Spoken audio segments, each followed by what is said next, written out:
നാം മിക്ക പേരും ചെയ്യാറുള്ളത് ഫ്രിഡ്ജിൽ സൂക്ഷിക്കുന്നതിന് മുമ്പ് തന്നെ മുട്ട നാം കഴുകാറുണ്ട്. പലപ്പോഴും ഒരുമിച്ച് മുട്ട വാങ്ങുമ്പോൾ അതിന് പുറമെയുള്ള അഴുക്കൊക്കെ കളഞ്ഞ് വൃത്തിയായി സൂക്ഷിക്കാനാണ് നാം അത് ചെയ്യാറുള്ളത്. എന്നാൽ ശാസ്ത്രീയമായി പറഞ്ഞാൽ ഇങ്ങനെ മുട്ട കഴുകുന്നത് ഗുണത്തേക്കാൾ ഏറെ ദോഷം വരുത്തുമെന്നാണ് പഠനങ്ങളും പറയുന്നത്.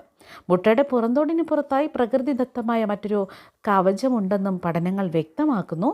ക്യൂട്ടിക്കിൾ അല്ലെങ്കിൽ ബ്ലൂം എന്ന് വിളിക്കുന്ന ഇവ മുട്ടയുടെ തോടിലുള്ള സൂക്ഷ്മ സുഷിരങ്ങളിലൂടെ ബാക്ടീരിയകൾ ഉള്ളിലേക്ക് കടക്കുന്നത് തടയുകയാണ് ചെയ്യുന്നത്. എന്നാൽ നാം മുട്ട കഴുകുമ്പോൾ ഈ സംരക്ഷണ പാളി നഷ്ടപ്പെടും. അത് മാത്രമല്ല, സാൽമോണല്ല പോലുള്ള ബാക്ടീരിയകൾ മുട്ടയുടെ ഉള്ളിലേക്ക് കടക്കുന്നതിന് ഇത് കാരണമാവുകയും ചെയ്യും. അതായത് നമുക്ക് വയറിളക്കമടക്കമുള്ള രോഗങ്ങൾ ഉണ്ടാകും എന്ന് തന്നെയാണ് ഇതിന് കാരണമാകുന്നത്. ഇനി മറ്റൊന്ന്, മുട്ട കഴുകുമ്പോഴുള്ള മർദ്ദവ്യത്യാസമാണ്. കാരണം പുറമേയുള്ള ബാക്ടീരിയകൾ തോടിലെ സുഷിരങ്ങളിലൂടെ ഉള്ളിലേക്ക് കടക്കാൻ സാധ്യത ഏറെയാണ്. അതായത് നമ്മുടെ ഉദ്ദേശമൊക്കെ നല്ലതാണെങ്കിൽ പോലും കടയിൽ നിന്ന് വാങ്ങുന്ന മുട്ടകൾ കഴുകാതെ ഫ്രിഡ്ജിൽ സൂക്ഷിക്കുന്നത് ഉത്തമം എന്ന് തന്നെയാണ് വിദഗ്ധർ പറയുന്നത്. അതായത് മുട്ട കഴുകാതെ വിൽക്കാനുള്ള കാരണം പോലും ഇത് എന്ന് തന്നെയാണ് വിദഗ്ധർ ചൂണ്ടിക്കാട്ടുന്നത്. അതായത് മുട്ടയിൽ കാഷ്ടമോ മറ്റ് അഴുക്കുകളൊക്കെ ഉണ്ടെങ്കിൽ അതൊക്കെ മാറ്റണ്ടേ എന്നൊരു ചോദ്യമായിരിക്കും നമുക്ക് ഉയരുക. എന്നാൽ മുട്ട വൃത്തിയാക്കിയേ തീരൂ എന്നാണെങ്കിൽ നനവില്ലാത്ത ഒരു തുണിയോ അല്ലെങ്കിൽ പേപ്പർ ടവലോ ഒക്കെ ഉപയോഗിച്ച് അഴുക്ക് തുടച്ച് മാറ്റുന്നത് സുരക്ഷിതമായിട്ടുള്ള ഒരു മാർഗമാണ്.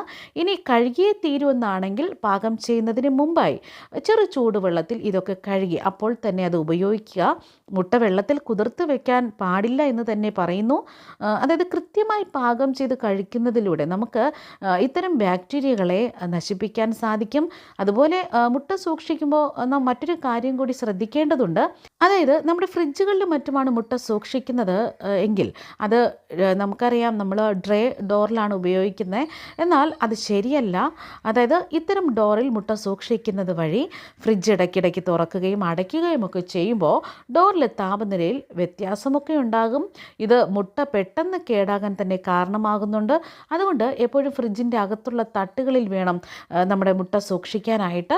അതുപോലെ മുട്ട ട്രേയിൽ വെക്കുമ്പോൾ എപ്പോഴും കൂർത്ത ഭാഗം താഴേക്കും വീതിയുള്ള ഭാഗം മുകളിലേക്കും വരുന്ന രീതിയിൽ വേണം സൂക്ഷിക്കാൻ.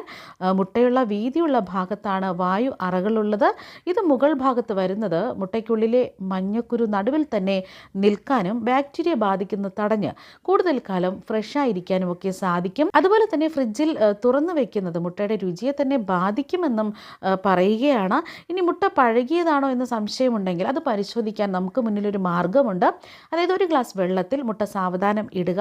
ഈ മുട്ട പാത്രത്തിൻ്റെ അടിയിൽ നിന്ന് കിടക്കുകയാണെങ്കിൽ അത് നല്ലതാണ്. ഇനി വെള്ളത്തിന് മുകളിൽ പൊങ്ങി കിടക്കുകയാണെങ്കിൽ അത് കേടായതോ പഴകിയതോ ആണ് മുട്ടയെന്ന് നമുക്ക് മനസ്സിലാക്കാം. അതുകൊണ്ട് തന്നെ നാം ഫ്രിഡ്ജിൽ മുട്ട സൂക്ഷിക്കുമ്പോൾ ഇത്തരം കാര്യങ്ങളൊക്കെ തന്നെ നമ്മൾ പാലിക്കുക. നമ്മുടെ ആരോഗ്യമാണ് നമുക്ക് പ്രധാനം.